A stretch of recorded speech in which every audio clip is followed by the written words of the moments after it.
as certainement déjà vécu ce moment où tu te dis « Ah, je ferais bien, j'ajouterais bien tel motif, et là j'ajouterais bien tel truc, et là je ferais bien tel machin. » Et tu pars en fait en complet freestyle par rapport au modèle de base. En soi, c'est pas problématique, hein, c'est possible. Hein.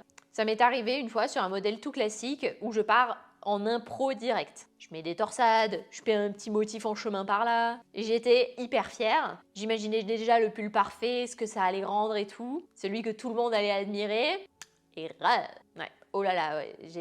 En fait, j'ai créé un monstre. J'ai pas créé un pull, j'ai créé un monstre. Un Frankenstein, quoi. Un truc indéfinissable. C'était plus un pull, c'était une sorte de sculpture abstraite. Des torsettes qui partent dans tous les sens. Des points girés là où il en fallait pas, parce que ça rendait pas bien. Et en fait, maintenant, ce que je fais, c'est quand je pars en freestyle, en fait, d'abord, je fais ça en 2 étapes. Je crée le modèle en 3D dans ma tête pour voir si ça rend bien. Comme une projection mentale. Je le crée comme ça, vraiment dans mon cerveau. Et une fois que j'ai à peu près l'idée dans ma tête, je vais la retranscrire sur papier, en 2D.